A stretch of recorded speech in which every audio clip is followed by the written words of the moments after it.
Your emotional brain gets hijacked by stress. Here's what that looks like at every age. Childhood 0 to 12 years. The amygdala is like a little kid running around with scissors. It's highly active and emotional regulation skills are still developing.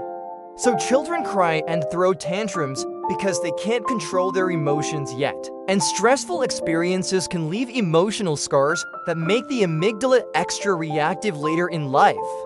Adolescence 13 to 19 years. The amygdala is in overdrive and the prefrontal cortex, which is supposed to be in charge of logic and self-control, is still immature. This makes teenagers more impulsive and emotionally sensitive.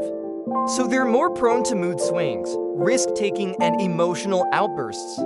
Early adulthood 20s, 30s, the prefrontal cortex finally matures around age 25. So with more logic and reasoning skills, emotional regulation gets better. But if stress isn't managed, trauma isn't resolved, and emotional education is lacking, then adults can still struggle with emotional control. Midlife 40s, 60s, with experience and emotional learning, people usually get better at managing their emotions. But chronic stress from work, relationships, or health issues can make the amygdala more sensitive, leading to intense emotional triggers. Midlife crises or burnout can be a result of years of emotional mismanagement.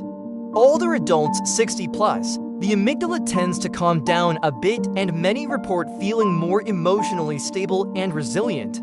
But neurodegenerative diseases like Alzheimer's can impact emotional control centers.